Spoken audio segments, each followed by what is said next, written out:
So, hydration is a practice, and this is section 3 of module 2. And you are really going to want to pay attention here because a lot of us have habits around hydration that are really not helpful, and they're actually dehydrating us.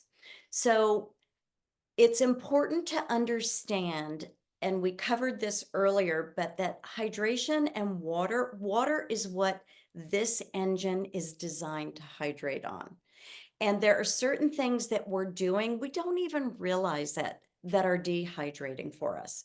So, one of the big factors in dehydration is that not only are we not drinking enough water, we're consuming beverages that are dehydrating. And coffee, when you drink it, coffee or tea or a caffeinated beverage, first thing in the morning can actually be dehydrating because caffeine is a diuretic.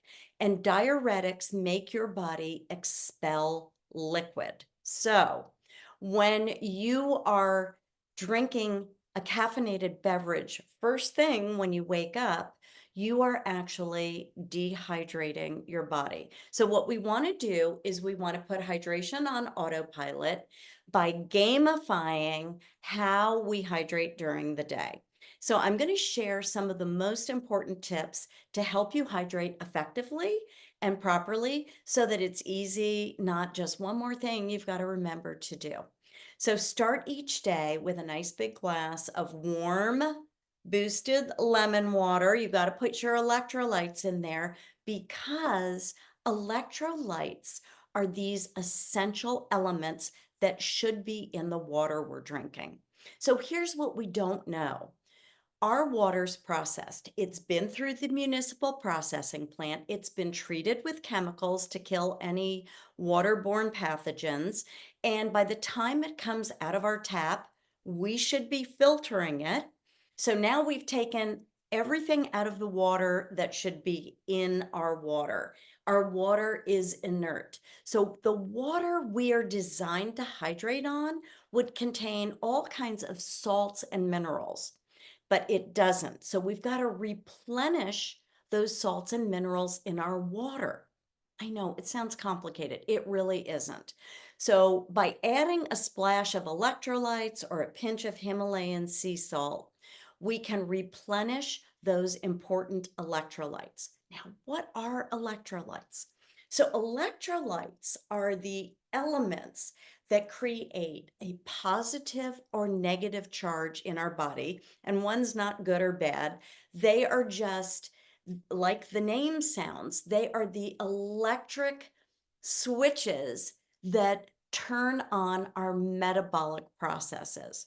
So this is how we're designed to function. We're designed to drink water that's filled with with these special salts and elements, things like potassium, magnesium, chromium, calcium, all these things that are so important for the functioning of this engine.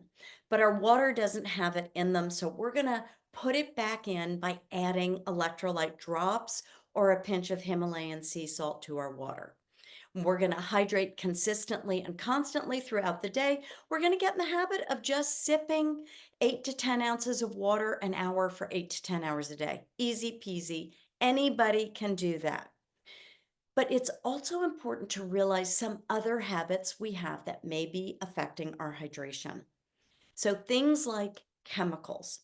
This engine was not designed to consume chemicals. That's things like artificial sweeteners, preservatives, colorings, flavorings. So, what you need to do is become a label reader. You shouldn't be consuming anything that contains chemicals. And you know why? Because your body wasn't designed to eat chemicals. And just because chemicals are in the food and beverages we're eating and drinking doesn't mean they're food. So, what the body has to do when it consumes all these chemicals is it's got to store them someplace because it's got no mechanism for processing them. So it stores these chemicals in your fat cells and this leads to low level inflammation. So become a label reader, step away from chemicals in your food and your beverages. If you don't know what something is on a label, then you shouldn't buy or consume that food or beverage. So step away from those chemicals because they can be dehydrating as well. Another thing, and this is a mistake that many of us make, many of us were trained to drink beverages with meals. And I'm here to share with you that that is not what you want to be doing. So you want to consume your last beverage about 20 minutes before your meal, and you want to consume your next beverage about 20 minutes after a meal. So just like when we were kids and it was like, you can't go swimming until 20 minutes after lunch, same kind of thing. Hold off on the beverages. And this is why. When you're eating, digestion begins in your mouth with chewing. And when you chew, you're breaking down the food that you're eating, and your mouth and your saliva is secreting digestive enzymes to help break down the food and get those nutrients into your cells. But when you dilute that by drinking liquids with meals, it makes your digestive process less effective. So no liquids with meals, that's not helping you. Drink your water before meals, drink your water after meals, and stop drinking your water. You should hit your hydration goal by about 5 in the afternoon.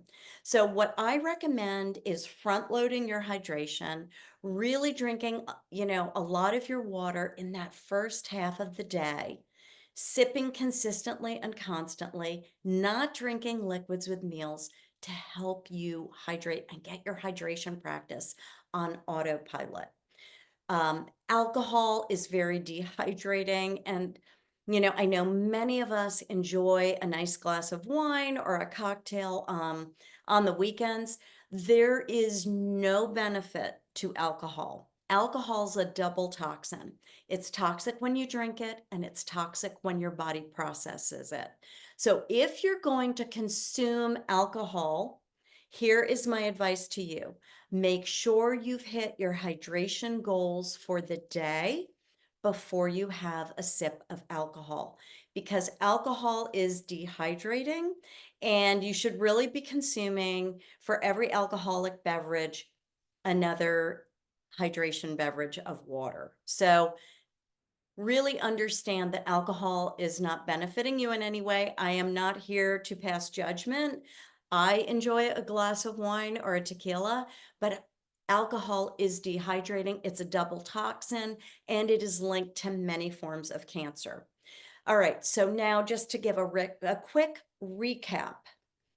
Put your hydration practice on autopilot. Make your first beverage of each day water. You can still enjoy your coffee. Here's your coffee hack. Most people don't realize that caffeine is a nootropic. A nootropic benefits your brain in a positive way.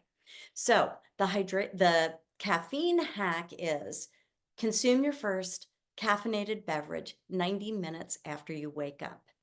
And you do this because you don't need caffeine to wake up, do your 15-minute powerful morning routine, take your shower, get dressed for the day. But when your day starts, you may want a little more of that focus. So that's the time to have your coffee or your tea and really make sure you're using the power of caffeine to fuel your day. And what most people find is when they push their caffeine back 90 minutes, they don't need a second caffeinated beverage. All right, so you woke up, you started to hydrate with your morning lemon water, you pushed your caffeine back 90 minutes. You have a breakfast that is filled with fiber, fat, and protein. You hydrate consistently and constantly throughout the day by sipping 8 to 10 ounces of water an hour, starting the first hour you wake up. You try to stop your hydration at about 5 so that you're not up at night using the bathroom. and you don't drink liquids with meals, and you are careful with alcohol because it's toxic and it's dehydrating, and you are avoiding artificial ingredients because they lead to inflammation and they can be dehydrating.